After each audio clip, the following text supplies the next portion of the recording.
আমাকে কয়েকজন ধরে নিয়ে চেয়ারে বসালো। আমি কিছুতেই এটা মেনে নিতে পারছি না। আমাকে কিছুতেই শান্ত করা যাচ্ছে না। কেমন পাগলের মতো আচরণ করছি আমি। আমি মিনহাজের কাছে গেলাম। মিনহাজ মাত্র জেগেছে, চোখের নিচে কালো দাগ, মুখে হাসি, অথচ এই মানুষটার ভেতরে এই ভয়ঙ্কর একটা রোগ বাসা বেঁধে আছে। আমি মিনহাজকে জড়িয়ে ধরে কান্না করে দিলাম। এমন অদ্ভুত আচরণ দেখে মিনহাজ বলল, কি হয়েছে, কাঁদছো কেন? আমি তো ঠিক আছি, আর ডাক্তারও বলেছে সব ঠিক হয়ে যাবে। এখন এসব কঠিন রোগেরও অনেক চিকিৎসা আছে, তুমি কেঁদো না প্লিজ। আমার মুখে নেই কোনো শব্দ, নেই কোনো অভিযোগ, তবে চোখে অভিমান প্রচুর। আমার চোখ দুটো বলতে চাচ্ছে, আমি এই কয়দিনে সত্যিই তোমাকে খুব ভালোবেসে ফেলেছি। তোমাকে ছাড়া আমার একটা দিনও চলবে না। আমি ভালো থাকতে পারবো না। জীবনের এই অবস্থায় আমি তোমাকে হারাতে চাই না। না, আমি কখনোই তোমার থেকে দূরে থাকতে চাই না। তাহলে কেন আমাকে একা করে চলে যাচ্ছ অজানায়? তাহলে কি তুমি আমাকে ভালোবাসো না? নিজের মনের কথায় নিজেকেই প্রশ্নবিদ্ধ করি। নিজের অজানা কল্পনার কথাই প্রচন্ড অভিমান হয়। জান্নাত, জান্নাত, জান্নাত। আমার ঘোর কাটে। মিনহাজকে ছেড়ে দেই। পাশ ফিরে দেখি ইন্সপেক্টর শফিকুল দাঁড়িয়ে আছেন। তিনি নরম সুরে বললেন, মিনহাজ সাহেব কেমন আছেন এখন? এই তো এখন সুস্থ। ইন্সপেক্টর এবার একটু সরল ভঙ্গিতে বললেন, মেঘা তো আপনাকে ডিভোর্স দিতে রাজি হয়েছে, এখন আপনি কি বলছেন? মিনহাজ খানিকটা খুশি হয়ে বলল, যত তাড়াতাড়ি পারেন কাজটা মিটিয়ে দেন। সেটা না হয় করলাম, কিন্তু একটা সমস্যা হয়ে গেছে। মিনহাজ এবার তটস্থ হয়ে বলল, আমার যে ক্যান্সার ধরা পড়েছে এটা কি মেঘা জানে? হ্যাঁ, আমি বলেছিলাম। মিনহাজ মন খারাপ করে বলল, তাও দেখতে এলো না? আমি রাগান্বিত হয়ে বললাম, ওর জন্য খুব মায়া হচ্ছে বুঝি? তা না, তবে আমার এত বড় একটা অসুখ, যখন তখন মারা যেতে পারি, এটা জেনে তো ওর একবার হলেও আসার দরকার ছিল। ইন্সপেক্টর বললেন, সেটা তার ব্যক্তিগত ব্যাপার, আমি এটা নিয়ে কথা বলতে চাচ্ছি না। আপনি যত দ্রুত পারেন ডিভোর্সের কাগজটা মিটিয়ে দেন ইন্সপেক্টর। ইন্সপেক্টর চেয়ার টেনে বসে বললেন, মিনহাজ সাহেব, মেঘা আমার কাছে কাবিননামার ফটোকপি পাঠিয়েছে। ওখানে যে টাকার ব্যাপার আছে সেটা ছাড়া তো আমি সমস্যা সংশোধন করতে পারছি না, কারণ দেনমোহরের টাকা তো তাকে পরিশোধ করতেই হবে এবং এটা তার প্রাপ্য। আমি এবার বললাম, যত টাকা দেনমোহর আছে সব দেওয়া হবে। আপনি কাজটা শেষ করেন। ম্যাডাম, সামান্য হলে আমি এত টাকা খরচ করতাম না, কিন্তু এখানে দেনমোহরের পরিমাণ 1,01,00,000 টাকা। আমি চমকে উঠলাম, এত টাকা দেনমোহর? মিনহাজের দিকে তাকিয়ে দেখলাম সেও অবাক হয়ে তাকিয়ে আছে।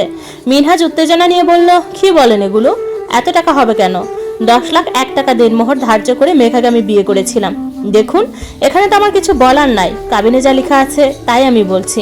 না, এত টাকা না। মেঘার কাছে শুনে দেখেন, আপনাদের কোথাও ভুল হচ্ছে। ইন্সপেক্টর বললেন, দেখুন, আমি একটা তারিখ ঠিক করে জানাবো। এখন যদি আপনারা না পারেন তাহলে মেঘাকে মেনে নেওয়া ছাড়া উপায় থাকবে না। আজ তাহলে উঠি। ইন্সপেক্টর শফিকুলের কাছ থেকে সবকিছু শুনে মিনহাজের বাবার মাথাও কাজ করছে না। এত টাকা কোথায় পাবেন? তার মাথায় শুধু এই চিন্তাই ঘুরপাক খাচ্ছে। আমি শ্বশুর আব্বুকে বললাম সবকিছু, যদিও তিনি আগেই সবটা ইন্সপেক্টর শফিকুলের কাছ থেকে জেনে নিয়েছেন। আমার কাছে তো এত টাকা নেই, তার উপর ব্যবসায় খালি লস হয়েই চলেছে। কিছুদিন আগে ব্যাংকের লোন শোধ করে আমি এখন শূন্য হাতে আছি। এখনো মিনহাজের চিকিৎসার অনেকটা বাকি, হয়তো অনেক টাকা লাগবে। আমার কাছে যা আছে তা দিয়ে সবকিছু কমপ্লিট হবে না। তিনি মাথায় হাত দিয়ে বললেন, আমি এখন কি করব কিছুই বুঝতে পারছি না। আমি বললাম, বাবা, আপনি এত টেনশন করবেন না, আমি দেখছি কি করা যায়। মিনহাজের খেয়াল রাখবেন, আমার ফিরতে রাত হতে পারে। আমি যত তাড়াতাড়ি সম্ভব চলে আসার চেষ্টা করব। মিনহাজের বাবা অবাক হয়ে বললেন, কোথায় যাচ্ছ তুমি? মা বাবার কাছে যাচ্ছি, তারা যদি কোনো সাহায্য করতে পারে। শুনলাম তারাই নাকি একটু খারাপের মধ্যে আছে। এখন তুমি যেও না, তারা আরো বেশি সমস্যার মধ্যে পড়বে। তুমি থাকো, আমি দেখে কোনো ব্যবস্থা করতে পারি কিনা। আমি আমার শ্বশুরকে বললাম, না, তাও আমি একবার যেতে চাই। দরজায় কিছু শব্দে মিনহাজ দরজার দিকে তাকালো। মেঘা দাঁড়িয়ে আছে, মুখে হাসি। মেঘা মিনহাজের পাশে বসে বলল, কেমন আছো সুইট হার্ট? মৃত্যুর মুখে দাঁড়িয়ে আছি। মেঘা মিনহাজের মুখে আলতো ছুঁয়ে দিয়ে বলল, ইস, কেমন শুকিয়ে গেছো, ঠিকমতো খাও না নাকি? আমার এত খেয়াল রাখতে হবে না, তুমি তো খুশি। মেঘা হেসে বলল, আসলে এখানে আমার দোষ আছে কিনা জানি না, ছোট থেকে মানুষের হাতে বড় হয়েছে। এক কথায় মানুষের হাতের পুতুল, যেভাবে ইচ্ছা আমাকে ব্যবহার করেছে। আমি শুধু দুমুঠো খাওয়ার আশায় যে যা বলতো তাই করতাম, এখনো তাই করি। তবে পরিবর্তন শুধু অর্থে, আগে ছিল কম আর এখন নির্দিষ্ট এবং বেশি।